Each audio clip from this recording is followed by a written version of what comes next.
Thank you. Here at Harvard, and it's a response to the Black American experience during COVID pandemic. So on behalf of Harvard Library, Harvard Graduate School of Education, the Office of Diversity, Inclusion, and Belonging, and the Charles Hamilton Houston Institute for Race and Justice at the Harvard Law School, we welcome you and thank you for joining us for what promises to be an exceptional and enlightening evening. So as part of this platform that was designed initially as a library resource collection, we have begun to create some activities and energies around using this as creating a space for community to gather.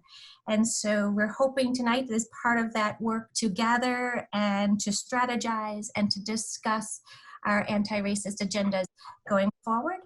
And so tonight we welcome you to watch the film together and to stay as our discussants review the film and hope to give a lively conversation that will be hosted by David Harris, the director of the Charles Hamilton Houston Institute for Race and Justice. And our gracious panelists, we are so excited that we're joined by the director of this film and producer, Rudy Hippolyte, as well as his co-producer, Dennis Wilson, yes, and Donald Osgood, who has this exceptional position in this film that he is the compassionate victim intercession specialist. So I want to hear more about this and I look forward to hearing more about your work, Mr. Osgood. So with that, I will turn this over to Dr. David Harris. Thank you. Well, thank you, Sarah, and thank you everybody for being here. It's really exciting. As Sarah said, you know, I've wanted to show this film. We showed this film a couple of years ago. We had a fantastic turnout and a wonderful discussion. And, you know, sadly, the film is timeless. And, you know, it's important for us to view it and to wrestle with it and to kind of gain insight from it. So I don't want to go on and on. I want to turn it over to Rudy to introduce his colleagues and introduce the film. And as Sarah said, I hope you're stocked up with popcorn and food and drinks. And Rudy, I turn it over to you. Yeah, thank you so much, David. And thank you to you and Sarah from the libraries for inviting us, and the Charles Hamilton Houston Institute for Race and Justice. And thank you for your support overall. I'm here with the co-producer, Dennis Wilson, and Donald Osgood will be available for the Q&A after. But I just wanted to thank each of you on a very stormy night. What better than a movie? So maybe that all worked out. But I thank you for making the time to come and share the film with us, and look forward to your questions after. I just wanted to say it took us a year and a half to find a film distributor partner for the film, myself and my co-producer, Coach Wilson. But it just seems like with the COVID-19 pandemic and its effect on Black and Brown populations, then, you know, obviously that's reflected in the disparity in healthcare systems. Then came the murder of George Floyd, and for all to see, and the resulting current large-scale protests against police brutality. It just opened things up for a conversation that people weren't willing to have. And all of the issues in this film are dealt with. And you'll see that. And it speaks to the racism and its manifestation. And again, it seems like it's the right time for the film. So even though we were frustrated in waiting to find the right partner, I think this is the time it needed to be out. So again, thank you. I want to introduce the co-producer on this film, Coach Dennis Wilson, community activist, a history teacher, a mentor to so many kids. So Coach. Thank you, Rudy. I also want to echo and thank Sarah and David for allowing us to be part of this exciting activity and event. And I just want to say, I hope each and every one of you, and thank you for viewing, and get as much out of the film that Rudy and I, and of course the street work extraordinaire, which you get a chance to see. all that went into what I feel is a very powerful film that sheds a lot of light on all the unfortunate systemic issues and social ills that are affecting brown and black folks in America. And our film, I believe, not only lays out the problems, but also the solutions. And I use the saying and cliche, it opens eyes, and hopefully it will save lives. So I just want to say thank you again. Everybody enjoyed the film. And without further ado, we'll be here for Q&A afterwards, and I'm sure we'll have a lot of stimulating questions. But without further ado, this gentleman I have a great deal of respect for, has done so much in the community, for the community, and glad that he was a part of our team and a part of the film. And that's the, as I say, street worker extraordinaire, Brother Donald Osgood. Donald?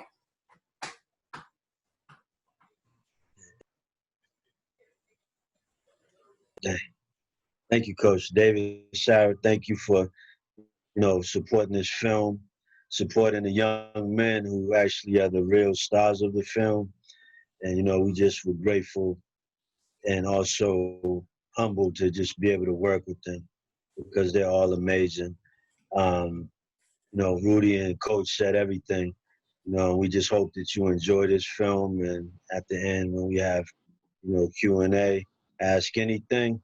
We have some answers and, maybe some solutions with one another as well. So thanks again.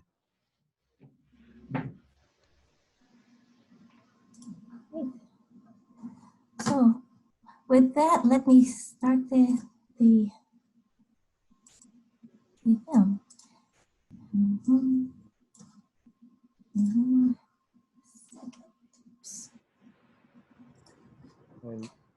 And Coach, you may want to mute your sound.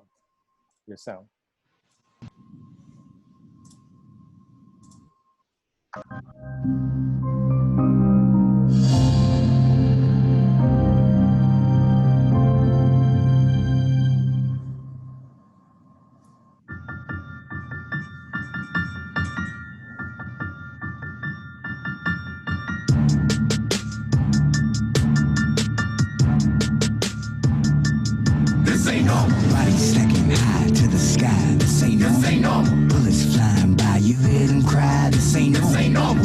This ain't normal. This ain't normal. This ain't normal. I see it every day, still they say this ain't normal. This ain't normal. Bodies stacking high to the sky. This ain't normal. This ain't normal. Bullets flying by, you hear them cry. This ain't normal. This ain't normal. This ain't normal. This ain't normal. This ain't normal. I see it every day, still they say this ain't normal. I've been riding around with my hat down, window crack, system low, so if I see my drum, I'll be on point to cut the thing back and be ready to go. It's him or me, and I ain't trying to slip, try to make it home, gotta bust a dip, can't judge me, these street rules, gotta think fast or die quick, the way we living ain't normal, I wish that we could live normal, all my homies dead or locked up, I swear this life ain't normal, the way we living ain't normal, I wish that we could live normal, lost 10 friends before 21, I swear this life ain't normal. Bodies stacking high to the sky, this ain't normal. This ain't normal. Bullets flying by, you hear them cry. This ain't normal. This ain't normal. This ain't normal. This ain't normal. This ain't normal. I see it every day, still they say this ain't normal. This ain't normal.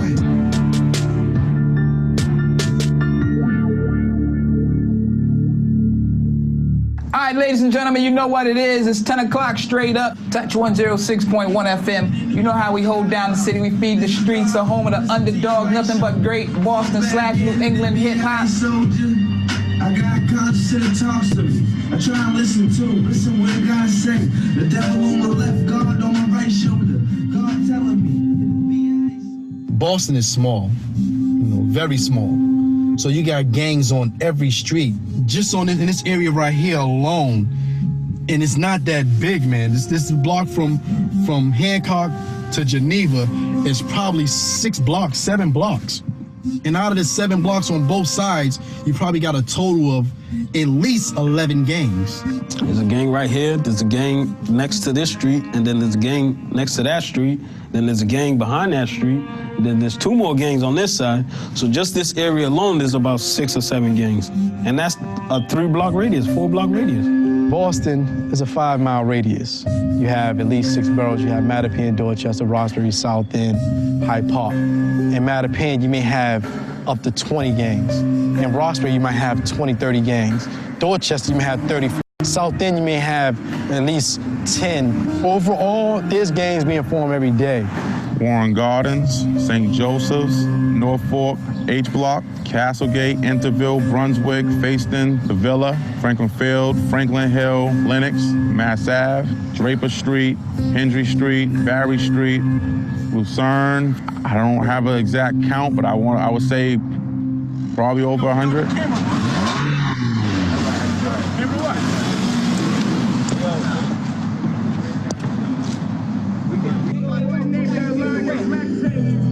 Blocks start off as families, you know? Like, you grow with this person, that's your family. Like, it's not your friend. Like, I don't got no friends, you know what I'm saying? Like, what, you want to associate or you my family, you know what I'm saying? Like, you know what's up, you with me, you against me. Like, you know, you love me, you hate me, you feel me? This guy really they gonna wait. They gonna wait. They good. As long as I'm good with these niggas right here, I don't give a fuck about nobody. We ain't them rock sprays doing not a pins. We don't trick. We don't do none of that. We just get to it. Catch them fuck boys lacking. Never lacking. Never lacking. Never lacking. Never lacking. Gotta check the bushes. You know what I'm saying? Gotta make sure ain't no new fucking cars on the block. All that shit, man. You know what I'm saying? We definitely on point. I ain't going front, man. This I love it. I love it too. I'm not gonna say, oh, this person and that person to die for me, even though I know they would, I wouldn't want them to. You get what I'm saying? Because that'd be selfish. But if when it come on down to it, I know they'll die with me. It's like if you living in an urban area, you're meant to beef with each other and kill each other. That's what all it is out here. Now ask yourself, some of the people out here killing their blood cousins, brothers against brothers, mothers against daughters, fathers against sons. If you choose to do this, know what you're jumping into. These young men are on top of each other. You know, your enemies across the street, around the corner. If I'm not in my comfortability zone, I will pass 101 stores. Like, oh, I'm not going to that one. I'm not going to that one, that one, that one, that one, or that one. I'm gonna come where I'm comfortable at. You see the young boys walking with their girl down the street with their hand in hand. I can never do that. Niggas don't like us, but we can go anywhere we want to. It's up to us if we want to go there, you feel me? Like, we can go anywhere. It's fucked up, though, you know what I'm saying? Because it's like, yo, you got a lady you just meet and shit. You like, yo, come on, let me take you out to dinner. And she like, damn, why you keep looking over your back like that? You like, listen, boo, that mean shit's real, you know? What that means, you know what I'm saying? Mm-hmm. What's going on, bro? You trying to go up the stairs? He good, yeah, let it go. Like, it's all good. You're bound to get seen. Everybody go to the same restaurants, movie theaters, clubs. They walk across the same streets. They drive by each other, hoping that crew ain't out there. You just gotta look over your shoulder. Like, you know, you see it right here, man. Gotta be cautious, man, where I come from, man. If not, I'll be on Channel 7 News, man. Police trying to track down the gunman behind a daylight shooting. A man in his 20s shot in Dorchester. Now, this follows a shocking night of violence in and around Boston. 4 different crime scenes, 8 people shot, 5 of them killed. Julie Lonchek's live in Boston tonight. Julie, people just don't feel safe. What's been interesting about this population is that they're not mobile. They've been in the same communities, the same groups for the last 30 to 40 years. So the profile of a lot of them happen to be young, black, unemployed, part of a group looking for something, but they have beefs with other folks based on the simplest things of respect and disrespect. I'm an animal without a leash, popping bottles with my niggas, you hear me capiche. They ain't lying when they telling you that I'm a beast. They ain't lying when they telling you that I'm a beast. Grew up in Warren Gardens. You know, it's a lot of, dangerous neighborhood. It was rough, shooting everywhere, but, that's where I was born and raised. That's where my team's at. When I see him smack the shit out of you, nigga, bro. Back of my head, bitch ass nigga like you my bitch. Fucking little bitch. Oh my God. Dirty ass Dre smell like shit, you little fucking faggot. Talking all that shit, nigga. I had him on my birthday, March 21st, 1995. I was 15. I laid on the operating table. I had to get cut open at 15 years old.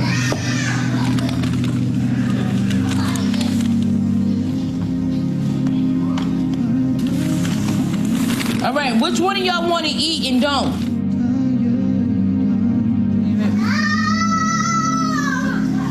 Yo, don't even start that yelling. I'm telling you now. Thanks. You know, I sold weed, I prostituted, I stripped, I danced, I did all that because I had to. I gotta survive in the streets. I feel like his life is like a repeat of my life. Bob is a very ambitious young man. He's very passionate about his love for his neighborhood and his friends, and I think his mindset is that his friends is his family. I've been in an Italian home when I was younger, like DSS. Then from DSS, I've been a juvenile. Got committed to DYS till I was 18. I was in the streets. That was interfering with school, so I was more focused on the streets than school. Just looking at fancy cars, all that money. I wanted to do the same thing, wanted what they had. Yo, you want me to put you up front a little bit so you don't have to wait all that time? Yeah. Gotcha.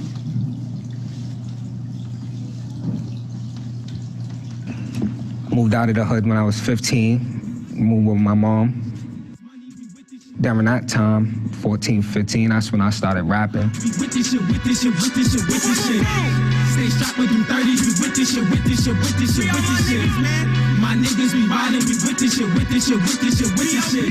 Daquan started hanging with guys that I grew up with. I'm just like, damn, this happened to me a long time ago when I was this age. I don't know, something about Warren Goddess that just draws him back. That's just his life, you know what I mean? That's just how he grew up. I'm an animal without a leash. Popping bottles with my niggas, you hear me, capiche? They ain't lying when they telling you that I'm a beast. They ain't lying when they telling you that I'm a beast. Even if your children are not involved in the stuff that happens over here, they are involved because they live over here. It was an incident last summer. The little kids were all outside that day, and they came from out of nowhere. A boy was sitting right here on the steps. My mother was sitting right here, and the boy got shot in the chest. And my mother dragged him into part of my house. And my windows were shot out, and bullets were in my house. My niece, I thank God that I grabbed her that day. And they came up there 2 minutes later, and they shot the boy right there in front of right in front of everybody, and did not care about nothing. As long as these niggas know that they good with me and I'm good with them, fuck, not you, but your mother, your uncle, your cousin, your auntie, your uncle, fuck everybody, nigga. This is us, nigga. You see them, nigga, this is a fam, nigga, we come out with the same hats and show my man one time. Like we do this, like this is what we do. Free the guys. This is our little thing. If you didn't know, man, the G3 shit, this is us. I just sent a couple guys just in case dudes didn't know. A couple letters. So it's like, we a family, nigga. To me, Boston gangs are totally different than like a Chicago, very structured, organized gang, or LA, Bloods, Crips, where it's one side east or west or south. You know what I mean? Like Boston historically has been streets. They identify themselves with these sports teams. You got the Trailblazers, OP Trailblazers. You got Mission Hill, Michigan. You know, you got Green Bay Packers, Greenwood. You got Draper, Debo, they wear Detroit hats. You got Norfolk, they wear Chicago Bulls, you know? These are the teams you gotta pay attention to and not wear. You gotta be careful what you buy. If I'm wearing a baseball hat and we're wearing this hat to represent our hood, our neighborhood, that's what we're doing. But if that 12-year-old is wearing that hat to match with his Jordans, that's not what he's doing. He's wearing his hat as a fashion statement. But the problem is he may cross territorial lines that he has no clue about. No clue about. And here he goes about his business with his matching hat and his Jordans and gets killed. Now, whose fault is that? Yeah, you should be able to wear whatever hat you want. Unfortunately, that's not the merry good old world we live in. Boston's small. There's about 75 killings a year.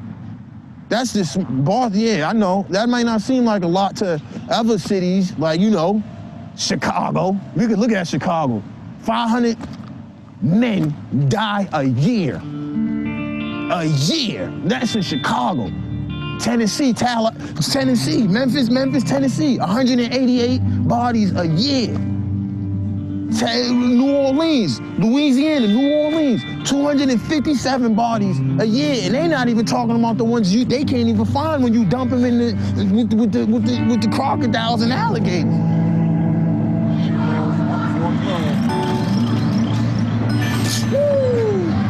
And what did the odds you get that, right? That's what's up. You did it. You did. No, come on. Come on. Where you want to go? Last roll. You got one more roll. Roll it one more time. You got one more roll, baby.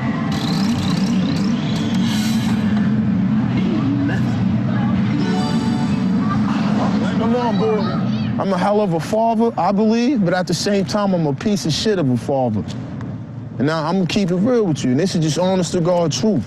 Like, yeah, I do for mines. I love mines. I'll die for mines. There's nothing you can tell me about my oldest and my youngest. My oldest, 4 years old. She just turned 4 October 31st. She's named after me. Literally, my junior. My 2 different babies' mothers, you know, just like an average hood explicitive. You know, just like an average, not really putting my brains to the use. Me trying to blend in with everybody else. Me trying to look cool. Me trying to have a reputation. You know. What's up, beautiful?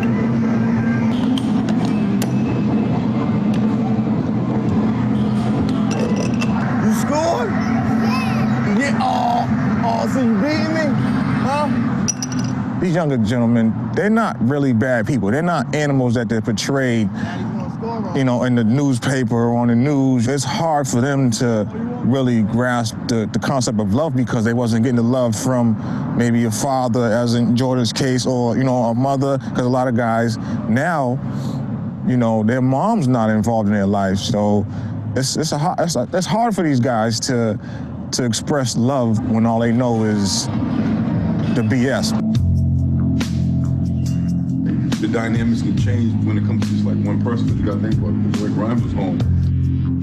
The thing that was a little controversial when I first started was we were only gonna work with the high-risk folks who were involved in shootings because the goal of this has been reducing murders and shootings, period. You know, Dennis got locked up over the weekend, right? I know. When I was gone, there was a shooting every day. Every day. What I do isn't a job. I have to make sure this kid doesn't get killed. What's that? This is not a job based on hours or based on convenience. You have to be acceptable and available 24/7 because needs are 24/7. So I really have to say that because when you do that, the power is in the hands of the young people because the young people decide every day if they believe and trust in you to show up. They don't know what days I have off. We think if a kid called, I'm gonna say, hey, I can't talk to you right now, I'm off. Yeah? Okay, well, don't fucking never call me again. I'm 100%, I'm invested into their lives. That's not a job. That's a commitment to your community. Who else would you know would come out into a gang-infested or a community of violence, walk up to these young men who you don't know what can happen and say, hey, I'm here to help you, and then take them and turn their lives around and make them think different? Is this really my community? Or is this my hood? Because if you're gonna say it's your hood, you're about that life. If you're gonna say it's my community, you love this life. You love that person right there. You taking care of that kid. If you see him across the street, hey, what you doing? You looking out for another man's kid. I was one of them myself, and they know that. And by that, they allow me in. You know, they see that, oh, he's been through the rough times like us. You know, my mom showed me how to revive her of overdose, man. She told me, Alan, if you ever see me, you know what I mean, laid out with something or whatever wrong with me, you put me in the tub, run cold water, put salt in my mouth and smack me. This is a young kid. And I'm like, what? What are you talking about, Mom? But it happened and I had to do that.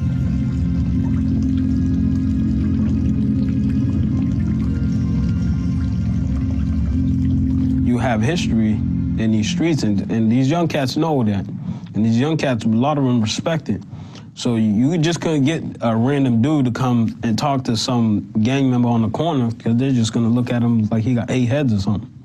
When we first put street workers out there, if some of the kids thought they were police, regardless of their reputations, and we had to get over those hurdles till we got to a place of trust. On that note, it's good. Just work one to tell a guy who needs help. Melly Mel. Well, my area is pretty cool. You know, everything's all right. Most of my guys are in the house, so. The number one tool for dealing with younger gentlemen that feel as though their lives are wasted or being wasted or lost is tolerance. Oh, Mel works for Street Safe. That's my mentor. I'm not even gonna lie to you. That's like, we have a real tight-knit relationship, you know? When I have a situation and I know I'm gonna move, it's like, you know, as I got older, I matured. So sometimes I think about it, and I'll call him, he'll sit there kicking with me, he'll come snatch me. You know, he's there. Jordan to say to you, Mel's my mentor, he's like my father, but I don't look at it that way, you know what I'm saying? I'm not trying to be his father, I'm just trying to be someone that he can depend on. You got hold on, okay? We did this the last time, this was fun. You scared? Okay, I'll hold on. I gotta make sure you hold on, okay? You gotta hold on with both hands. It's shaking. You gotta be careful. You gotta be careful. Oh, I got you.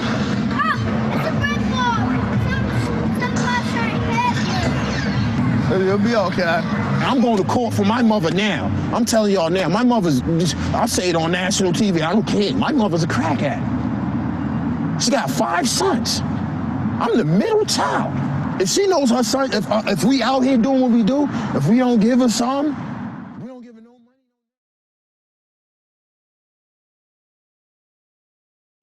You have to overcome all the obstacles that are put there in front of us, all the negative forces and traps that are put out there for us by the system, inequality, lack of opportunity, mental health services, skill training programs, jobs, education, the lack of poor male role models. And then when you have, again, what we're going through now with the focus and attention to the unfortunate injustices that are affecting brown and black people, that, again, I've experienced it in my own life, having police putting guns in my face and riding while black, walking while black, just being black. And it's something that is being highlighted in the film. All the things that in the beginning of the film to the end of the film, the young men emphasizing how they're being harassed by the police, how they, don't have a positive male role model, how they don't have, the opportunity, skill training and job opportunities, because of them having committed a crime and have a query. They can't, turn their lives around and start anew. These are things, again, that are really visible and really shown in the film. And it's like Rudy said, it couldn't happen at a better time, because there are so many people that now are really getting a real opportunity to see that things, the double standards that exist in America, shouldn't exist. Everybody should have equal opportunity to be the best they can be and do the best they can do, regardless of the color of skin, okay, where they live, or their class, or whatever the case may be. The film touches on that. I believe I attended a couple of protests myself, and I'm moved by having been a part of the riots in the 60s when they unfortunately murdered and assassinated Dr. King, that I am so moved and invigorated and recharged with the fact that there's so many young white young men and white young ladies, boys and girls, alongside of brown and black boys and girls and men that understand there needs to be a change, there needs to be reform, laws must change. So I feel better than ever before that this movie touches on that. People are supporting this movie. People now, I think, are gonna make the changes that need to be made in the courthouse, in the schools, in the police department. It's not about the funding, it's about reforming. And I think once this takes place, we can't stop just because they write on yellow paint on the ground, and just because people are wearing Black Lives Matter, it just can't be a moment, it has to be a movement. And I believe we all can make that change happen. So, and Donald, I know you're still out there doing this work. I kind of am curious what your take is. There's a question in the box that goes to what you just said, Coach, and we'll come to that. But Donald, did you want to say anything?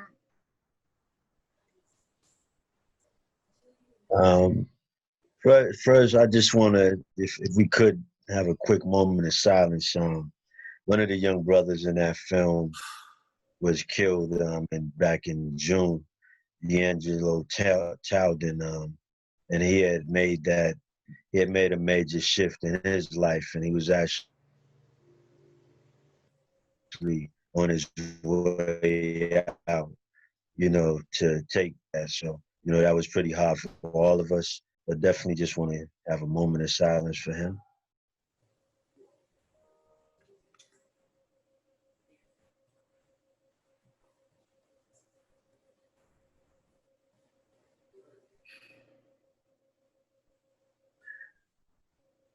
Thank you. For me, this film is so important. Every time I watch it, there's something new that jumps out at me, and this was just towards the end just now when the young man was saying that he lost so many friends by the time he was 21, before he was 21. And, I can go back to the, mid 80s to the early 90s when, we had probably 100 shootings, stabbings, murders, 89, and at first like 90, 91, 92, 93. And here we are today, 30 years later, and we still have the same problem. And so when you think about systematic racism and just the structure, and I know Coach said reform, I feel like we need to just start talking about tearing it down and really rebuilding something. You can't continue to paint the house and it's falling apart, on the inside. You gotta gut it out, rebuild it, put it on a solid foundation. And so these young men, they're dealing with the same foundation that's been here since, the U.S. began. And they won out. This film showed the human side of these young men, because when it's portrayed on TV, the newspaper, media, they're just hoodlums. They're the scum of the earth, like the young man was saying, but they're not the scum of the earth. It's just a few bad decisions that they've made, the same that their white young brothers and sisters could make and not have a record, and their records damaged for the rest of their lives most times. But, to another point that Coach was saying, I'm grateful for the time we're in. I was just having a conversation with one of my mentors today, and what he was talking about was the young people that you see marching around the country. They're like 30 and under, but that's because they have Black friends. Some of them have Black girlfriends and boyfriends and wives, and some of them have children. And so when you think 40 up, 35 up, right, a lot of people are still stuck in the 60s, the 50s, the 40s, and now we have this generation that it's not going to matter in another 20 years because everybody's going to look the same. because there's so much intermingling. And so I'm excited for this time, this film. You know, people are stuck in a house, they're looking for things to watch, and they get to watch This Ain't Normal and get to see what it's really like for a young man, a young lady in the inner city without opportunities. So I'm grateful for the time we're in. Yeah, so let me read a question that's been asked, and then I want to make a proposal to folks. So the question comes in, you know, thank you for sharing this work. How do I push the conversation to a constructive place with my white family members when they want to simplify overarching inequities like extreme poverty, addiction disorders, high incarceration rates, and collective trauma as inevitable consequences of, quote, black on black crime, close quote. How can I begin the discussion of how white supremacy, the legacy of slavery, and racism keep black and brown people from upward mobility in America? I recognize that I am, of course, oversimplifying this question and will appreciate any feedback you might have about how better to frame questions about systemic oppression.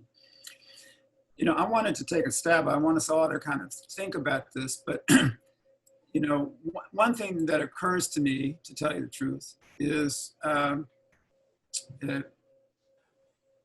to be involved in and sponsor screenings of this film with your friends and your relatives, and to have those conversations with your friends and relatives. I think that's, you know, I think it's important, you know, because as Donna says, I mean, you know, there's a lot of humanity in this film, and I think it's important for people to kind of see that and get in touch with that.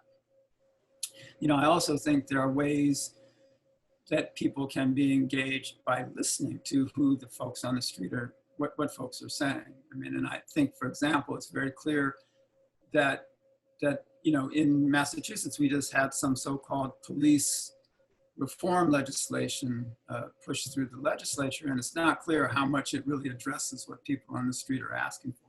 So you can ask hard questions. And finally, the proposal I'll make, and then I'll turn to others, is, you know, it is late, and one of the things I'm thinking of is that, you know, perhaps we could come together again, you know, and for a conversation, right? I mean, as Rudy said, you know, there's a lot to absorb from what we just went through. I mean, we've seen, some of us have seen this film more than once, and still it takes a hit. So, you know, I think we could also, Rudy, I don't know if you all are up for this, but maybe try to find a time when we could have another conversation in which other people could actually be asking questions directly. So I want to put those things out there for anybody else to talk about. Yeah, thank you, David. Yeah, we'll be happy to, I can speak to myself, to come back to have a conversation, because this is what this is about. You know, you see the film and people leave, and we're happy we have a film where you leave, but it leaves with you, hopefully. We've done that. And I think to kind of address, I think it was Sadie's question, I think to your relatives, I think we have more in common than we're different. And whether it's this film or what you know, something where you're able to see and connect to folks and see, oh, they're a mother, they're a parent, just like me, going through some of the same struggles. Once we're able to get to that place and we see each other as human beings, then that's where the empathy happens and the connection, and people begin to see things differently. So I think that's maybe one of my suggestions of a place to begin in terms of making it relatable to them. So I'd like to. Go ahead. Yeah, you know, Dave, it's so important when I go speak to groups, whether it be in a sports realm or in the schools. It starts at home, David. It's what your parents instill in you at a young age. Kids aren't born growing up wanting to die, wanting to, you know, be gangbangers, wanting to be bank robbers, car thieves, and hate somebody because they're a different color. That's taught, it's influenced, it's about the environment. So if parents are about, because again, Rudy touched on it, and Pastor Osgood, we're all God's children. And the beauty of, I'm a retired history teacher, and I used to always tell my students, David, that the beauty of God and the beauty of humanity is that, wouldn't it be boring if we were all the same color, if we were all yellow, or we were all purple, or we were all pinstripe? So as we understand each other's cultures and customs and musics and food, we have a better understanding and respect for one another. So I'm saying it starts at home. It starts when you, at an early age, you put the right foundation in young people to respect one another, treat people the way you want to be treated. Just because someone just talks different, looks different, wears different type of clothes, that's not, it's about what's in their heart. It's about what's in their mind. It's about how they treat you, respect you. And that's what has to happen. Start young, teach them to respect one another, to love one another, to learn how to deal with conflict resolution when something doesn't go your way. It can't be solved with a knife or a gun or violence.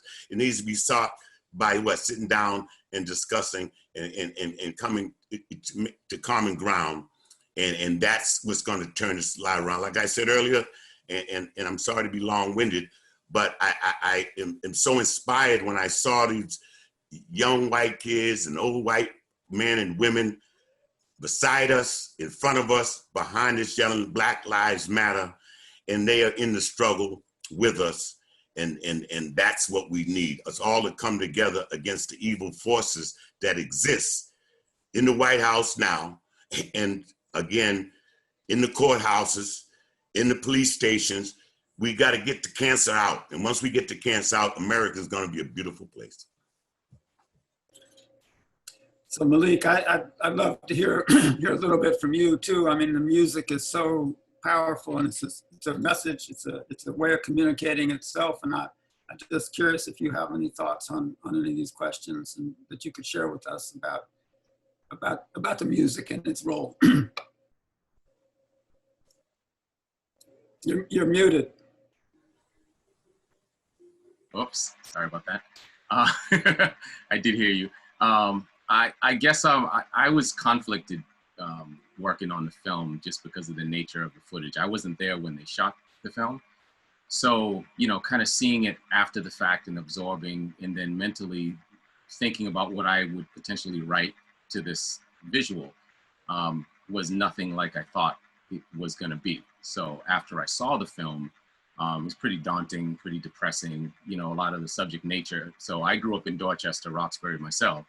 So, you know, personally, I spend a lot of time, you know, mentoring as much as I can and using music as a tool or vehicle to do that, because music is attractive and music can actually get someone's attention. And I know, you know, when we look at the issues of race and all these, like the universal issues that are plaguing, you know, this society, really music is one of those things that makes people forget about that racial aspect of what goes on, because we meet each other at younger ages. Sometimes we meet each other in creative spaces and we're in awe of each other. So, you know, same with the film community, every other creative community with the arts and dance and everything else. We tend to be in the same circles and support each other that way. And I think that's one way to kind of share who we are. It's one way that I've shared, you know, who I was, my background, how I grew up.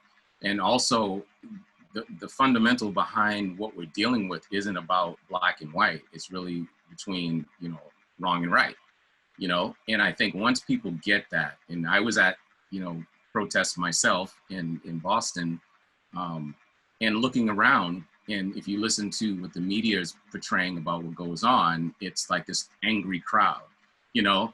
And they don't say anything about the white people that are there supporting us. So for me, it's a big deal to be able to kind of share that.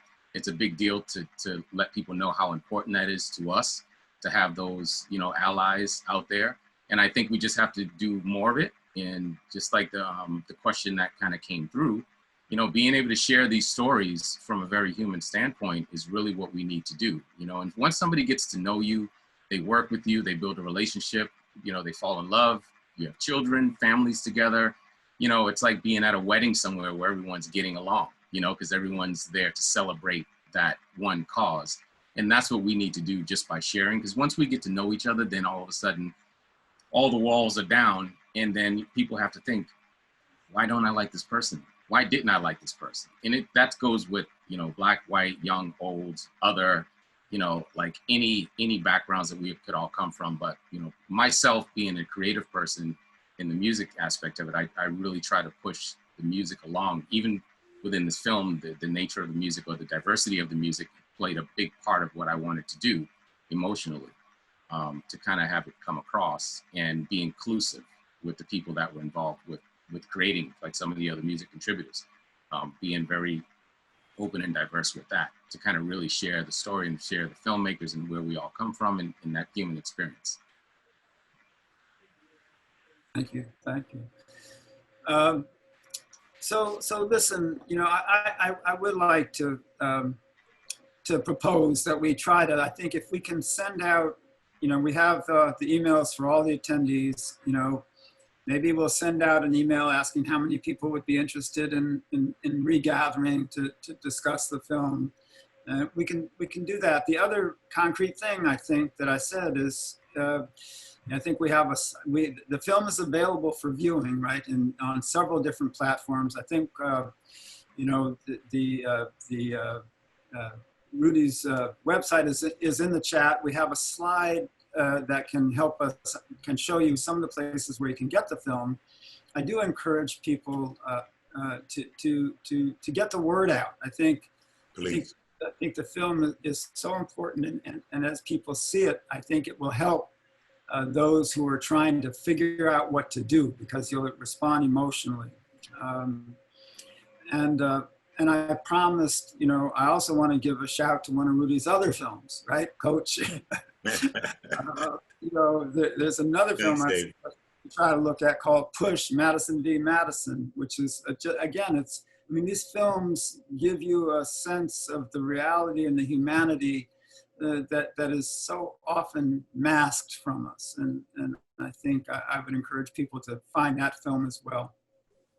So Rudy, I'm gonna leave it to you, man, if you wanna close us out. And you know, I think I wanna thank everybody for tuning in and staying with us. And Rudy, I want you to take us on out. Thank you, David. Yeah, thank you, David. Yeah, before well, what I wanted to say, and I do wanna give possibly Donald and Coach a chance to wrap things up. I think it's kind of ironic that we named the film This Ain't Normal, because these young men are working, you know, they're living in a situation that they think is normal. They're constantly under siege, you know, they're looking over their shoulder, you know, they lack the resources that others have, and they don't go out of their neighborhoods. You know, there's that scene where these young men, you know, they go to Six Flags and they're kids. A lot of them don't have a childhood. So there are all these things you see, and they think it's normal, but we know it's not. And we're in these times that's not normal. You know, we're in COVID times, so death may be around the corner. So we're kind of experiencing what it's like to be in a situation that's not normal. And maybe we can begin to relate. So I would encourage, you know, first of all, I appreciate each of you taking the time to be here, to view the film. I think it could really add to the conversation. So I really, because we're an independent film company, we really solicit your help to pass the word. So we'll send out how the film can be acquired. But it's amazing also that a film and an independent film can actually be shown nationally. And that's not something, that's not normal. So, so I think, you know, there's so much to discuss. There's so many things, you know, mass incarceration and how that affected these young men. So I'd love to be able to continue this conversation with this audience. And I'm sure David, Sarah will send out information on how you can, you know, you can have others know that this film is out there and maybe learn some things. So I wanted to defer to Donald or Coach or Malik to kind of wrap things Brother up. Donald, go ahead. I'll go after you. Okay. There was a question in the box too. Anonymous says to add on to Sadie's question, would it be possible to create a set of questions to go along with the film?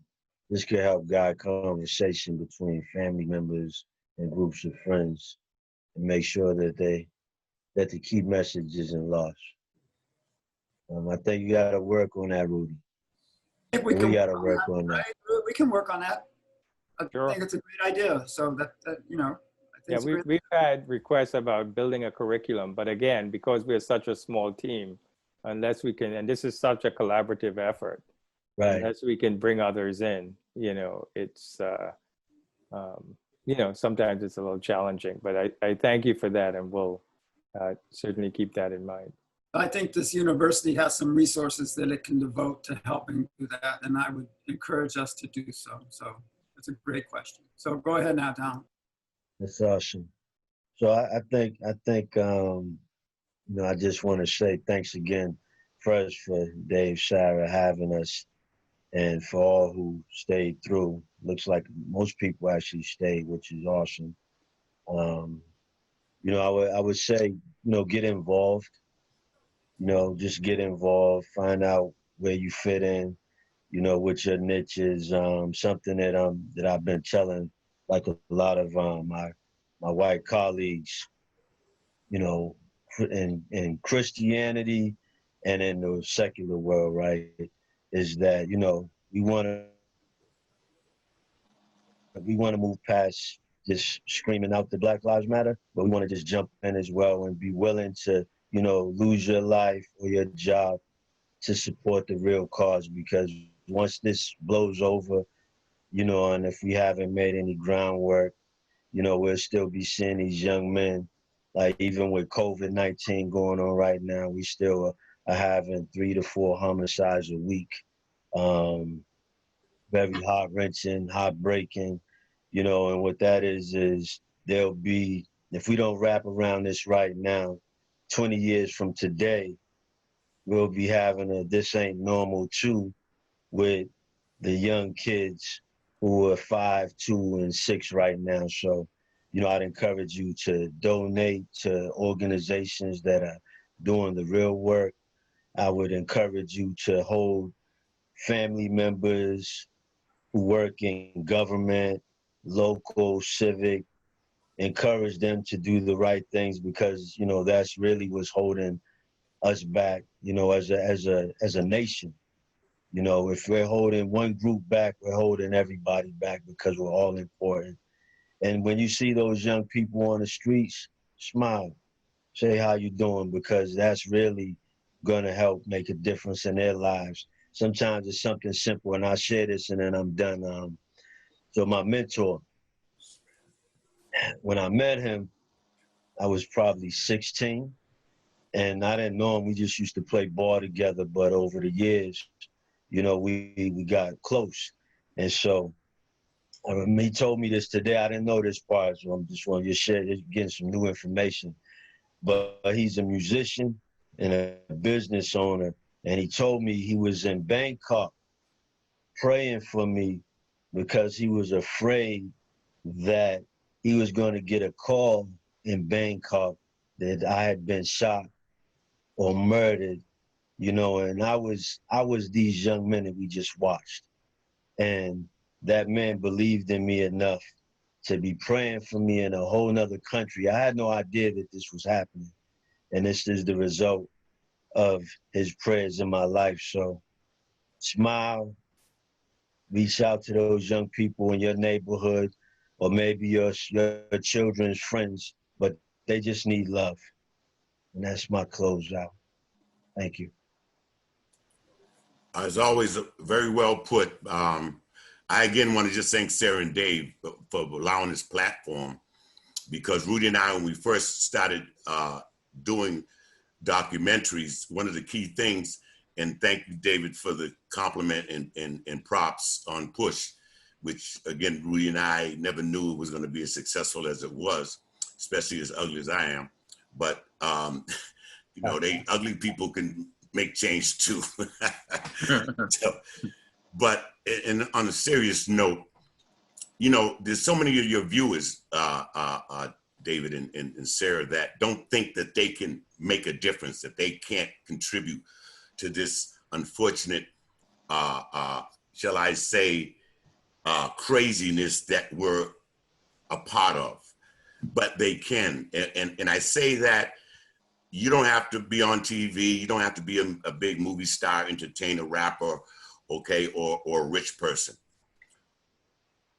It's something so small as being a mentor, listening to a young man or young lady that needs a shoulder to cry on and a little boost and somebody to talk to about their dilemma, not having any food to eat, nothing, no food in the refrigerator to come to school. You come to school hungry.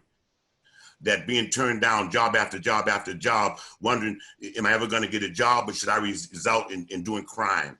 You know, giving a young man or young lady that is crying out for mental health services, giving them that opportunity. Showing a young man, you don't have to be, again, you know my background, Dave, and guys, is sports. You don't have to be Michael Jordan or Larry Bird or Jim Brown.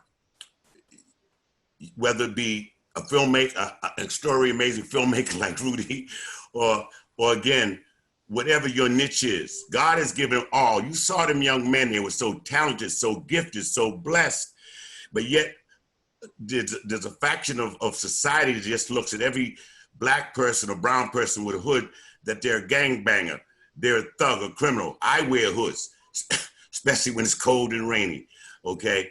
And give them an opportunity. Brother Donald said it. These young men, some of them made bad choices in their lives, just like I'm sure you and I. Again, it's not to set back, it's to get back. Give them that second chance. Give them that job. Give them that scholarship. Give them that financial support. Allow them to get the education to empower themselves. Allow them to gain that skill so they can empower themselves and live and have a financial stable life. So there's so many things. Again, I started, you can make a difference. Whether small or large, everyone that viewed this film, I said when I first did my opening, it's about opening eyes and saving lives. And I really believe that. Donald said, when I look at this film, I've seen, me and Rudy must have seen this, and not as much as him. Every time I see this film and see a film over, there's always something in the film that I may have missed, overlooked, or hits me in a different way. So I say that spiritual foundation, education, opportunity, we can close that disparity, that racial disparity, that racism that is dividing us. Vote, everybody, please. Vote the right person that cares about each and every one of you. It's not about how much money you're putting in their campaign or how much money you're putting in their pocket, okay? And I believe together, I probably won't see the major change, but I believe we can make the change, and it starts at a young age. So again, I'm all in for that. Doing this again, Dave and Sarah, I believe there's so much more discussion. I believe they have more questions to ask us.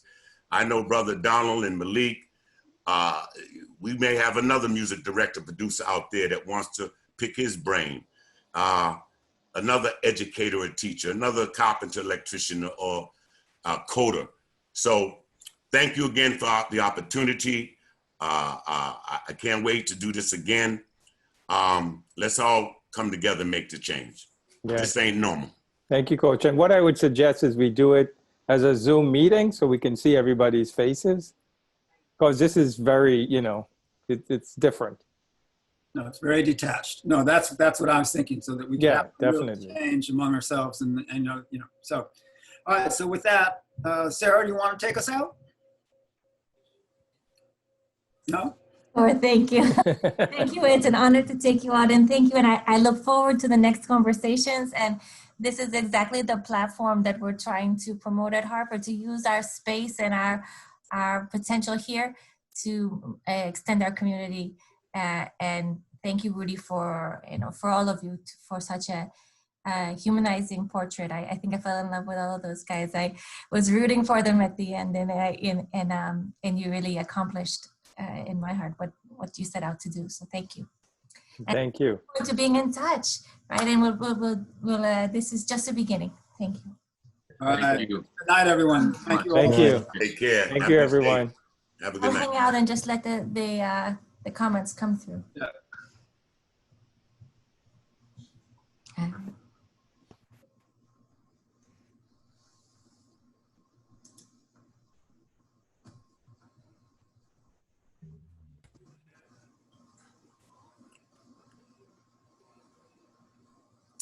You know, I was also thinking I would love to hear about the mother's story.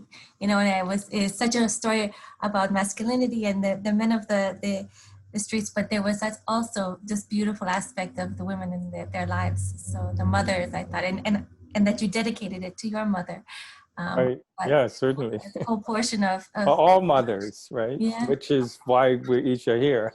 If we want to be, truthful about it. Yeah, mothers have such a big impact. And women in general. Women rescue us all the time. So. Got that right. Yeah.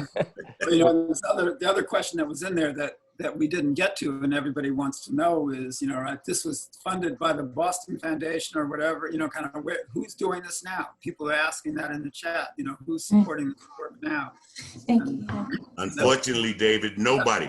I know, that's a whole conversation. Isn't it crazy, David, that a program that's so powerful and so effective no longer exists? Right, but and that's that systemic race.